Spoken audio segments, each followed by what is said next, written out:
Muito boa tarde. É sempre um prazer estar aqui convosco. Acho que começo sempre por falar, a dizer isso. É, por assim dizer, a minha saudação. A minha saudação é um prazer estar com aqueles que partilham de uma fé preciosa, da mesma fé, na obra redentora do Senhor Jesus Cristo. Eu tenho aprendido uma coisa que é, apesar de nós estar a falar para um público que já conheço de há muitos anos, não quero cometer o erro que por vezes se comete, que é de pressupor que são todos crentes. E por vezes há algumas coisas que eu possa dizer, não é dizer, olha, se calhar não és crente, não, mas que cada um pense se realmente é do Senhor ou não. Porque temos assistido ao longo das décadas pessoas que se congregam todas as semanas, várias vezes por semana, e vemos a perceber mais tarde que nunca se converteram.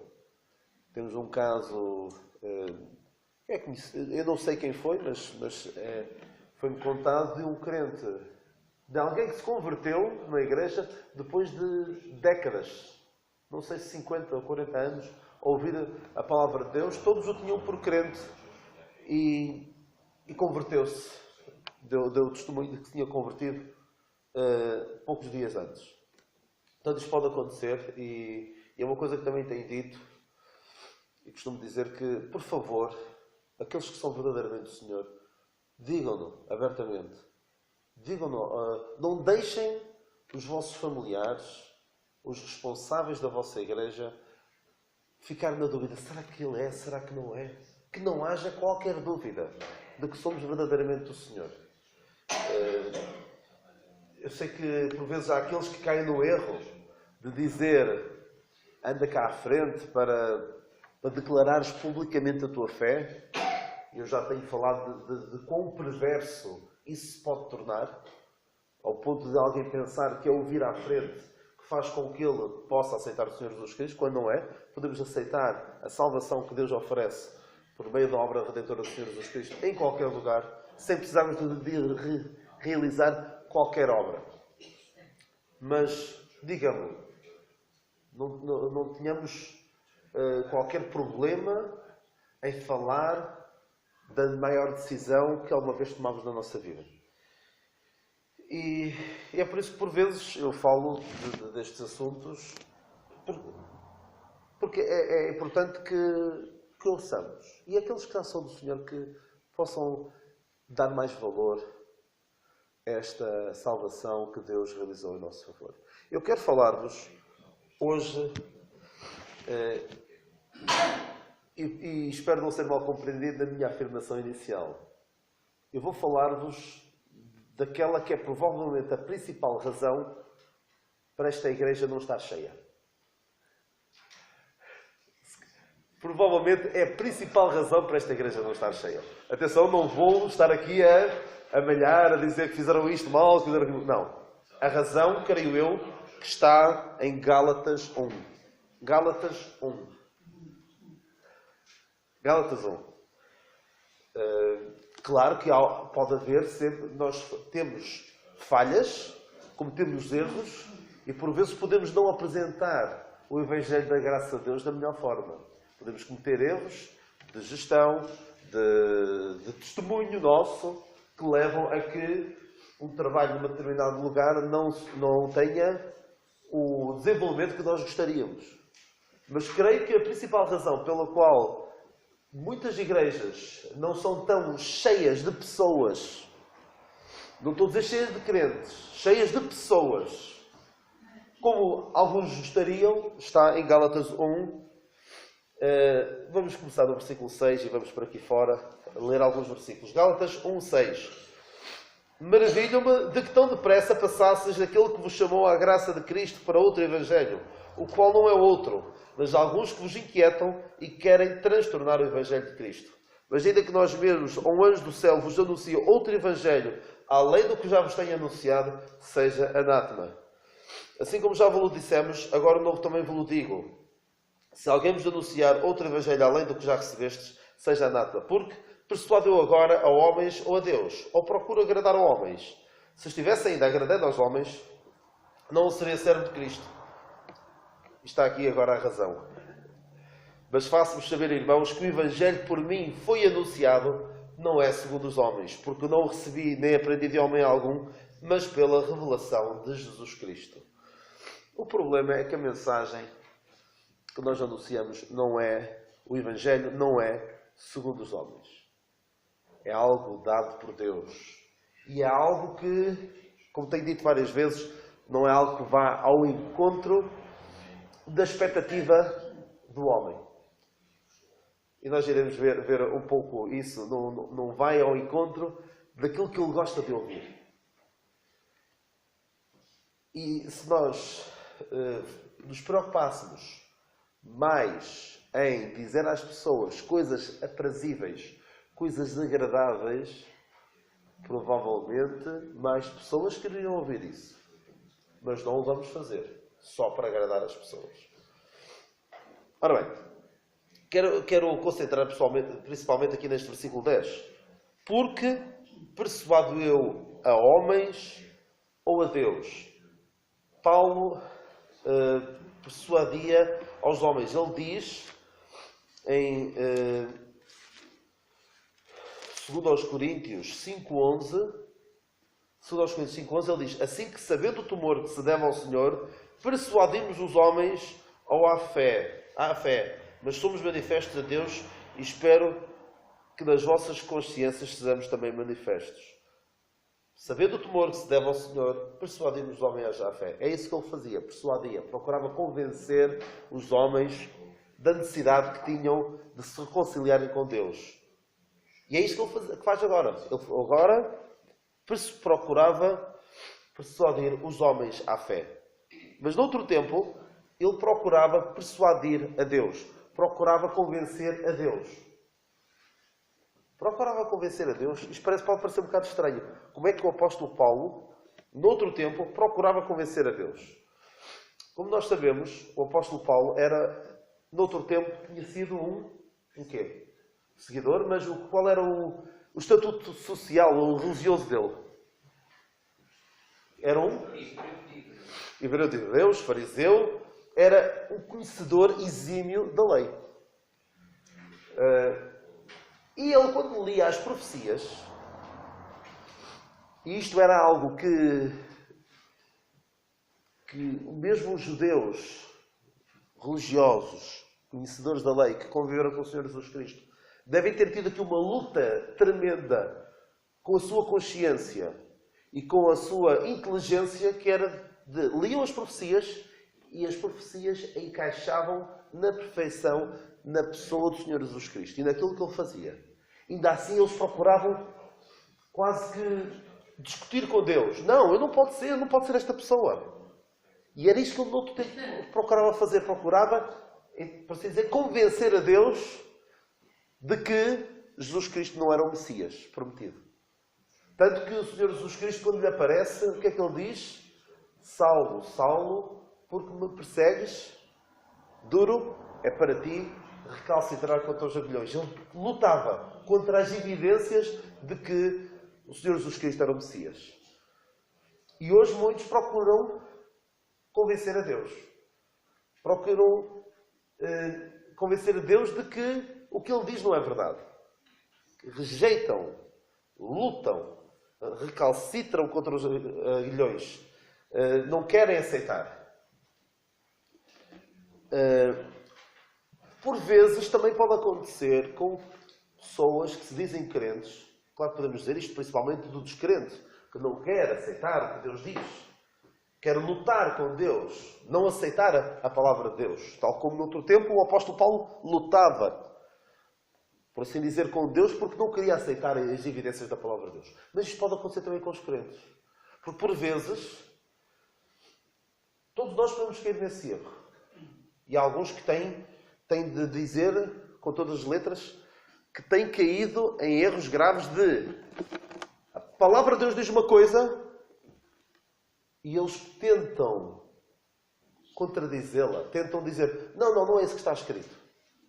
Tentam, por assim dizer, convencer Deus de que aquilo que está escrito não é aquilo que está escrito. E tem acontecido isso em relação a assuntos como o casamento. Começa a haver alguns que começam a ceder na questão da homossexualidade, outras questões. Começa a entrar. Eu tenho dito que alguns líderes religiosos,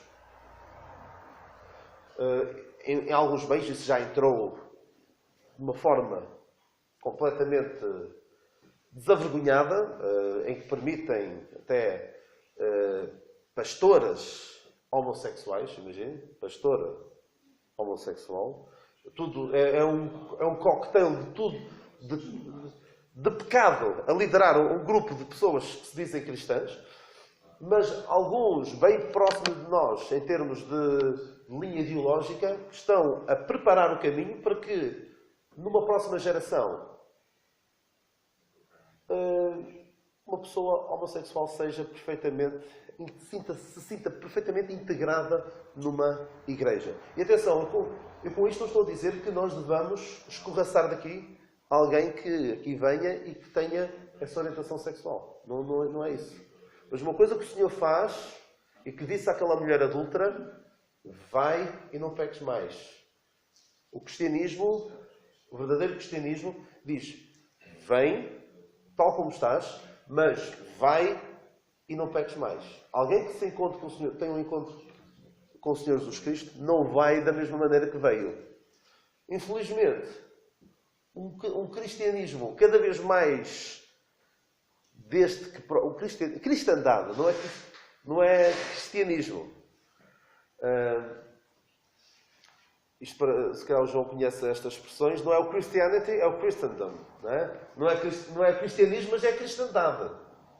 Pessoas que se dizem cristãs e que fazem o quê? Pregam um evangelho que é, segundo os homens, um evangelho aprazível e aceitam todo este tipo de coisas. Então o que é que diz esta cristandade? Vem, podes continuar a pecar. Quando o Senhor Jesus Cristo disse, vai e não peques mais. A cristandade hoje diz, vem, podes continuar a pecar. Nós somos pelo amor, aceitamos tudo. Mas a palavra de Deus é bem clara em relação a alguns assuntos. Mas isto é o que acontece quando nós procuramos fazer como o apóstolo Paulo, noutro tempo, procuramos persuadir a Deus. O que nós temos de fazer é persuadir os homens. E quando nós procuramos mostrar o Evangelho da graça de Deus aos homens, não devemos ajustá-lo de forma a encaixar na sua vida de pecado.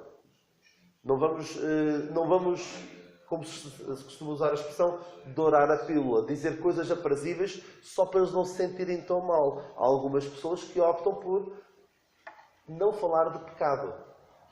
Nós temos aqui em Portugal uma versão da Bíblia recente, traduzida por um entendido no grego, que se chama Frederico Lourenço. É uma Bíblia em que ele começou por traduzir os 4 Evangelhos. Se procurarem a palavra pecado, não vão encontrar. E é excelente, não é? Não há necessidade das pessoas se sentirem mal por serem pecadoras. Mas qual é o problema se nós não dissermos às pessoas que elas são pecadoras? É caso para perguntar o que é que Cristo veio fazer a este mundo. O que é que o Senhor Jesus Cristo veio fazer a este mundo? E demasiadas pessoas que pregam o Evangelho que é segundo os homens, até parece que Cristo, o Senhor Jesus Cristo, não precisava de ter morrido. Quase que parece, às vezes, quando se apresenta um Cristo de uma certa forma, até dá vontade de pensar, se ele não tivesse morrido é que era excelente. Era muito melhor se ele não tivesse morrido. Ele morreu, parece um desperdício. Se ele soubesse ter defendido de alguma forma e ter conseguido escapar à morte, seria muito melhor. Mas isto são aqueles que pregam um Cristo que não precisava de morrer. Mas porquê é que Cristo morreu? Cristo foi entregue pelos nossos pecados e ressuscitou para a nossa justificação. E Cristo Jesus veio ao mundo para salvar os pecadores, dos quais eu sou o principal. E a mensagem que nós pregamos tem de ser esta. E não vamos deixar, por um momento que seja, que o pecador se sinta confortável com o seu pecado. Que o perdido se sinta confortável com o seu estado de perdido. É uma coisa que eu não entendo. E eu sei que há alguns casos assim. Não entendo como é que alguém consegue ouvir o Evangelho, ouvir falar da Palavra de Deus durante décadas, vem normalmente a acompanhar algo familiar, não se converte, ou seja, não tem aquele encontro pessoal com o Cristo, olhando para a cruz de Cristo e vendo ali o seu pecado castigado na pessoa do Senhor Jesus Cristo, como diz naquele cântico 46, foi na cruz onde um dia eu vi o meu pecado castigado em Jesus. Foi ali pela fé que meus olhos abri e agora me alegra em sua luz. Como é que é possível alguém ouvir durante décadas: tu és um pecador, perdido, precisa da salvação que Deus oferece, precisas de conciliar com Deus, senão o perigo em que tu estás é enorme, a qualquer momento podes partir para a eternidade perdido sem Cristo, e essa pessoa não faz nada. É muito estranho. Muito estranho mesmo. Eu costumo dizer que há um descrente que ouça o Evangelho sistematicamente, ouça pregações sistematicamente numa igreja e não se converta, das duas uma. Ou gosta, ou tem prazer em ouvir dizer que é pecador, e isto que eu acabei de dizer, que é pecador, e que está em risco iminente de partir para a eternidade sem Cristo, ou então naquela igreja prega-se uma mensagem aprazível, por isso ele gosta de ir lá ouvir.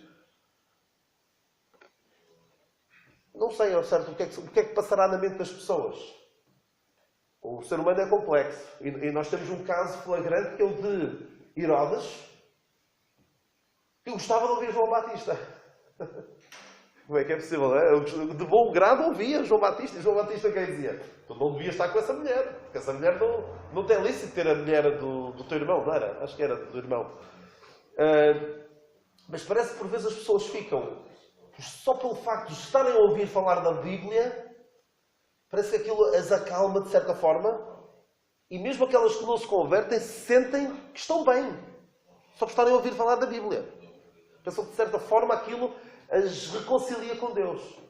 Quando a única forma de reconciliar o pecador com Deus é através da obra redentora do Senhor Jesus Cristo. Não é pela frequência de igreja, que é bom, não é por ler a Bíblia, que é bom, não é por orar, que é ótimo, não é por estas coisas. Um dia quando nós partirmos e estivermos perante Deus, Ele não vai perguntar: quantas vezes foste à igreja? Ora bem, foste mais de 2000 vezes, ótimo, vais para o céu. Foste menos, vamos ter de ponderar. Quantas vezes é que leste a Bíblia de uma ponta à outra? Não é assim que vai fazer. É o que é que tu fizeste em relação ao maior dádiva que Ele deu ao homem. Ao maior presente. O Senhor Jesus Cristo que veio a este mundo, e não veio a este mundo para ser dar um exemplo, se bem que nós fazemos bem em atentar para o seu exemplo, não veio para ensinar uma nova maneira de nos relacionarmos uns com os outros, que também podemos aprender imenso, mas a obra fundamental do Senhor Jesus Cristo neste mundo foi dar a sua vida. Morrer, ser sepultado, e ressuscitar e ascender aos céus. Foi isso que Ele veio fazer. O principal. Se nós não percebemos mais nada, se percebermos isto e compreendermos e percebermos que essa morte e ressurreição foi em nosso lugar, em meu lugar, somos salvos. Então, alguns procuram agradar a homens. Mas atenção, apesar de eu estar a dizer isto, eu não vou dizer agora que vamos ser brutos com as pessoas, não vamos usar de algum tato ao falar com as pessoas, porque não é isso que Paulo fazia. O que é que o apóstolo Paulo diz? Aqui, apesar de Paulo dizer que agora não procura agradar a homens, ele diz no outro sítio que agrada aos homens. Como é que ele diz aos Coríntios? 1 Coríntios 10:33. Como também eu em tudo agrado a todos, não buscando o meu proveito, mas o de muitos, para que assim se possam salvar. Sem comprometer a verdade da palavra de Deus, ele procurava ser cordial, procurava convencer as pessoas, fiz-me tudo para com todos. Também ele diz isso noutra passagem, fiz-me tudo para com todos, para assim ganhar alguns. Eu procurava não ser desnecessariamente desagradável quando procurava convencer as pessoas da necessidade que tinham de se reconciliar com Deus. Algo que nós não devemos fazer é, quando expomos o Evangelho, quando falamos às pessoas da necessidade que têm, é de querer fazer passar uma superioridade moral da nossa parte. Dizer, eu sou melhor do que tu. Não. Eu sou apenas um pecador, salvo pela graça de Deus, e por isso é que sou salvo. Não estou salvo porque pratico melhores obras do que tu. E temos de ter cuidado com isso, porque mesmo quando nós temos muito cuidado na forma como expressamos esta realidade, mesmo assim somos rotulados por tu tens a mania que tu é que és bom. Provavelmente já vos aconteceu. Eu nem sequer estou a querer dar uma ideia de que sou melhor que o outro, mas pelo simples facto de estar a dizer a outra pessoa que ela se encontra no estado de pecado e que precisa reconciliar com Deus, já isso é suficiente para a pessoa ficar aí. O que é que estás a dizer de mim? Portanto, temos de ser sábios da forma como falamos às pessoas e, como eu disse, não ser desnecessariamente desagradável. Mas o Evangelho, da graça de Deus, de facto é desagradável. Para quem aceita, é a maior notícia. Mas é desagradável. É aquilo que eu comparo. Alguém que é confrontado com a mensagem do Evangelho, com a primeira parte, que tu és pecador e que precisas se reconciliar com Deus, é um murro no estômago, é algo violento, é algo que não é agradável de se ouvir. E por isso muita gente não quer, prefere ouvir outras coisas agradáveis. Mas é preciso cada um precisa ser confrontado com o estado em que se encontra, para se poder reconciliar com Deus. Tal como alguém que ao fazer um exame percebe que tem um problema, um tumor ou outra coisa qualquer, provavelmente vai ficar muito frustrada por ouvir essa má notícia, mas, por outro lado, deve dar graças porque agora há algo que pode ser feito quanto a esse problema. Mas sabem, o apóstolo Paulo, noutro tempo, ele diz aqui, persuadam agora a homens ou a Deus. Já vimos que ele agora persuade aos homens, noutro tempo procurava persuadir a Deus, e diz ele também, procura agradar a homens. Se estivesse ainda agradando aos homens, não seria servo de Cristo. Pode alguém pensar... Paulo, noutro tempo, procurava agradar aos homens. Noutro tempo, quando Paulo era fariseu, parecendo que não, a lei era algo que agradava aos homens. Podemos pensar, Deus deu a lei ao homem, à nação de Israel, e pode parecer que aquilo era algo que eles tinham dificuldade em aceitar, em seguir. Mas havia alguns que gostaram tanto da lei que, em vez de... Ora bem, isto é demasiada coisa, eu não consigo fazer isto tudo. Vamos aqui escolher alguns e seguir estes. Não. O que é que eles fizeram? O que é que os fariseus fizeram com a lei de Deus? Alguém sabe? Eles acrescentaram mandamentos à lei de Deus. Tanto que o Senhor teve de dizer, pela vossa tradição, invalidais o mandamento de Deus. Porque regras é algo que o ser humano religioso, a carne religiosa gosta. Gosta que lhe diga, olha, tu tens de fazer isto e tens de fazer aquilo. A carne religiosa, passa a expressão, adora este tipo de coisas. E prova disso é que, de facto, os fariseus conseguiram, depois de séculos, conseguiram pegar nas centenas de mandamentos da lei de Deus e acrescentar ainda mais. Pode parecer agora que o que Paulo dizia é que era agradável. Alguém pode dizer, ora bem, pregar uma mensagem de que tu podes salvar-te apenas aceitando a salvação que Deus te dá pela graça, pode parecer que isto é a melhor mensagem mensagem mais aprazível para qualquer pessoa. Deveria ser, mas não é. Se fosse tão aprazível assim, as pessoas converter-se-iam aos milhões cada vez que ouvissem o Evangelho. Mas não, o homem acha que a salvação que Deus oferece é demasiado fácil. E o ser humano sente uma necessidade tremenda de eu tenho de fazer alguma coisa. Por isso é que as religiões têm milhões de seguidores. Certamente já foram confrontados com este tipo de expressão. Isso é demasiado fácil. E de facto é. Não é fácil. Tem outro nome, é graça. Deus dá-nos a salvação pela graça, sem precisarmos de fazer nada. E isto é graça. Só que o ser humano, no seu estado natural, não regenerado, não nascido de novo, não compreende o que é graça. Há uma história que se conta, não sei se será verídica, é possível até que seja verídica, ou se não esta, algo parecido, que era assim. Um homem descobriu, na altura em que as coisas, começou a haver coisas instantâneas, quase.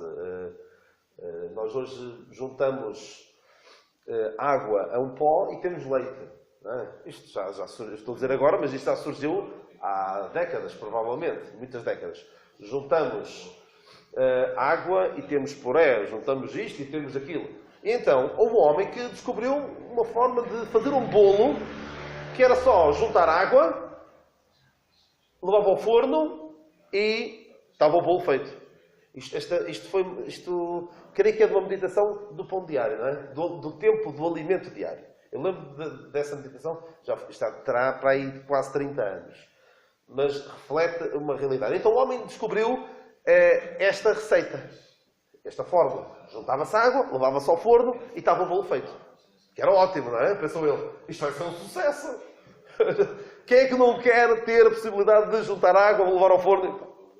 Mas aquilo foi um fracasso. Não vendeu tanto quanto ele esperava. Então ele procurou fazer um estudo de mercado para ver o que é que tinha falhado. E a razão principal pela qual as pessoas não aderiram em massa àquele produto ótimo, tão bom, era o quê? Demasiado fácil. Então o que é que ele fez? Alterou ali um bocadinho e agora já era preciso acrescentar um ovo. Juntava-se um ovo, água, mexia-se, forno. E surtiu efeito. As pessoas gostavam. Passaram a gostar mais, passou a vender. Porquê? Porque havia ali uma contribuição maior da parte de quem fazia. Se calhar se fosse hoje, dada a sociedade em que nós vivemos, provavelmente era muito mais fácil entrar num que era só juntar água. Nós agora vivemos mais do que nesse tempo dessa história. Vivemos numa época em que é tudo descartável, as pessoas querem tudo rápido, não é?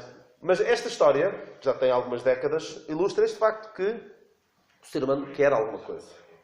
E de facto as religiões percebem que o homem sente necessidade de fazer algo. Precisa. Eu quero colaborar. E por isso é que vocês não encontram nenhuma religião, porque eu não professo uma religião, eu professo um nome. Professo o nome de Cristo. Não é religião. Não gosto desse rótulo. Não há qualquer religião, creio eu, se houver alguma, digam-me, eu não conheço todas, Costumo até dizer que há cerca de... O número de religiões neste mundo, alguns dizem que é milhões. Eu acho que é milhares de milhões. Porquê? Porque cada pessoa que não se reconcilia com um Deus vive a sua própria religião. Em que ele é o seu Deus e as suas opiniões são as suas escrituras.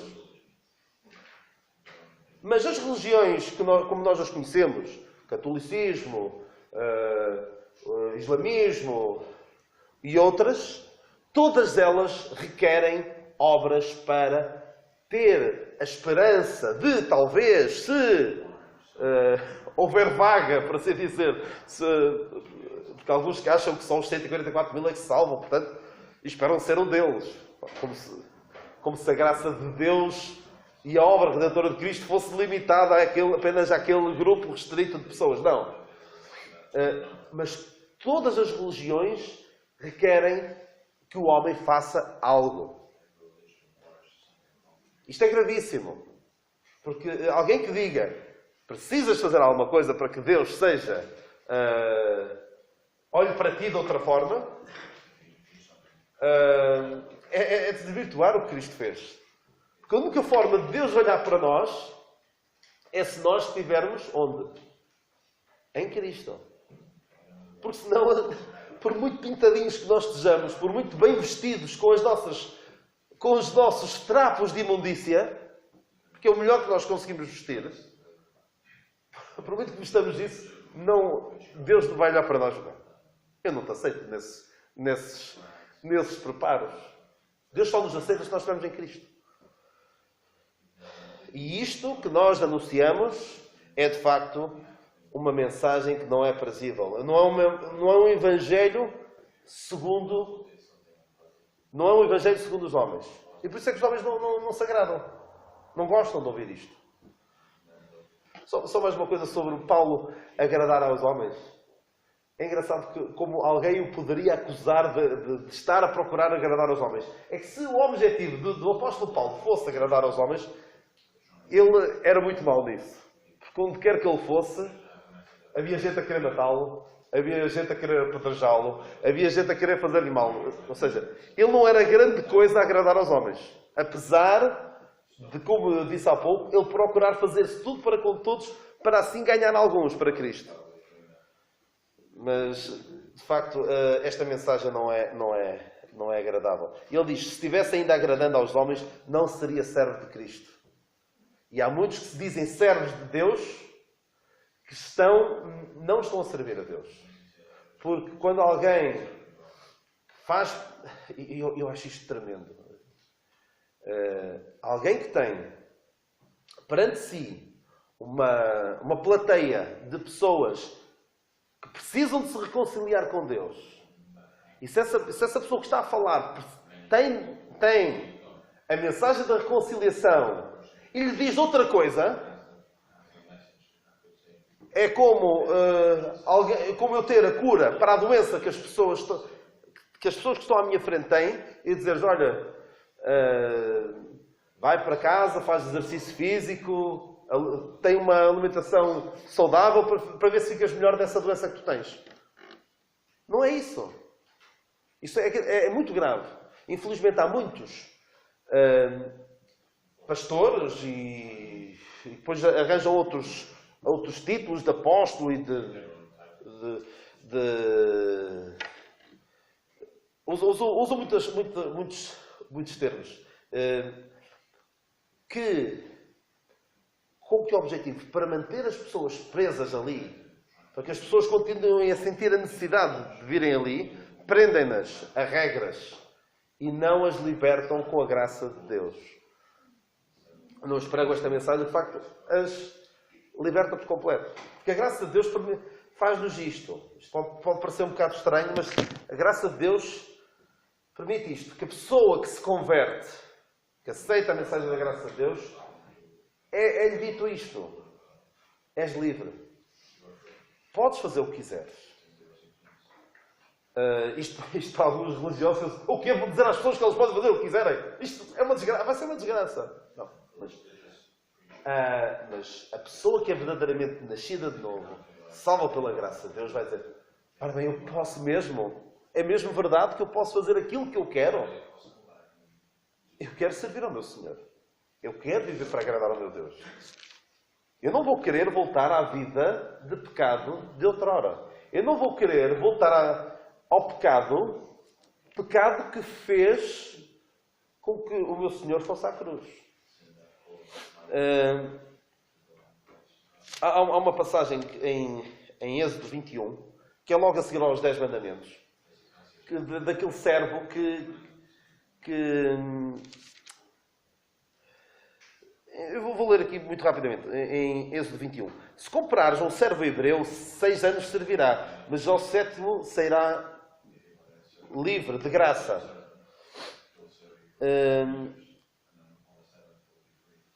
E versículo 5. Mas se aquele servo expressamente disser: eu amo o meu Senhor e a minha mulher e os meus filhos, não quero sair fogo. Ou seja, não quero ir livre. Eu quero ficar. E a graça de Deus é assim. Tu és livre para vai e vive como quiseres. Mas alguém verdadeiramente salta a graça de Deus. Eu não quero outra vida. É isto que eu quero. Mas as religiões procuram prender as pessoas. Faz isto e faz aquilo, e depois de teres feito isto ainda vais ter de fazer aquilo. E o problema é que as pessoas nunca têm a certeza de que já fizeram o suficiente. E Deus não deixa ninguém com dúvidas sobre a sua salvação.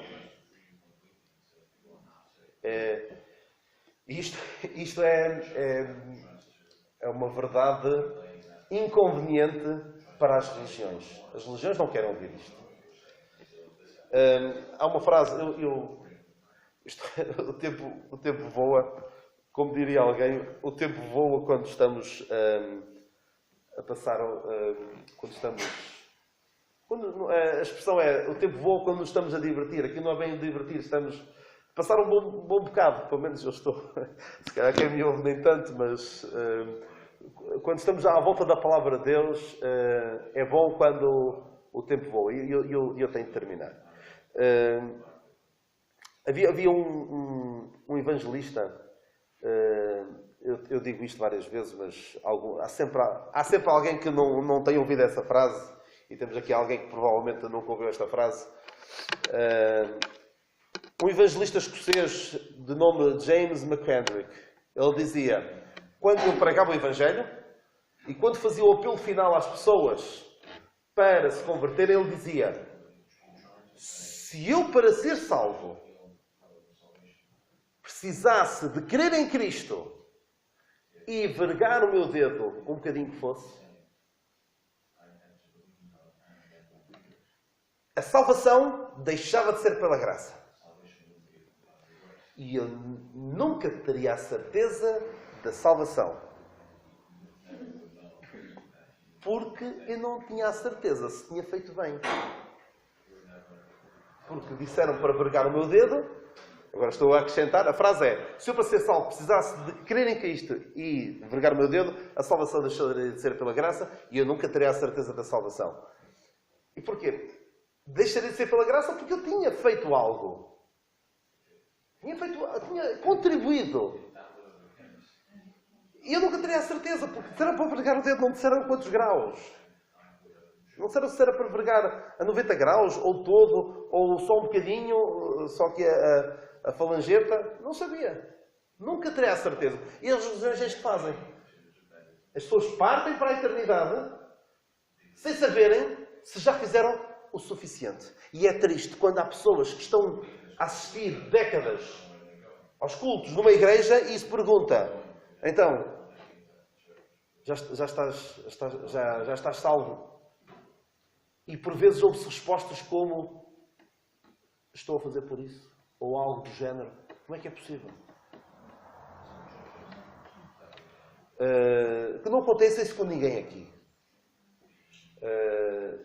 E nós precisamos de ser confrontados com esta realidade de que é preciso reconciliarmos com Deus. E lá está, esta mensagem não é de facto agradável. Não é segundo os homens. E depois o apóstolo Paulo continua não recebi nem aprendi de homem algumas pela revelação de Jesus Cristo. Isto já tem outro desenvolvimento. O apóstolo Paulo recebeu esta mensagem diretamente do Senhor Jesus Cristo glorificado, uma mensagem diferente, destinada aos gentios, não à nação de Israel. Meus irmãos e amigos, ficamos com estes pensamentos de que esta mensagem não é de facto agradável. Nós não andamos aqui a fazer um estudo de mercado para ver que jeito é que podemos dar na mensagem para agradar mais às pessoas. Não. Se bem que podemos pensar e devemos refletir o que é que nós podemos fazer de maneira diferente sem comprometer a verdade do Evangelho, de forma a alcançar outras pessoas. Não é só porque falamos do que diz a palavra de Deus, podemos fazer de qualquer maneira, podemos dizer de qualquer maneira, mesmo sendo desagradáveis, porque as pessoas têm de ouvir a verdade. Falar a verdade em amor. E se temos amor às almas que ainda não conhecem a graça de Deus, devemos também ser sábios nesse aspecto, de forma a poder alcançar mais pessoas para Cristo. Que o Senhor nos abençoe e que nós que somos do Senhor possamos dar mais valor a esta graça tão admirável que nos salvou.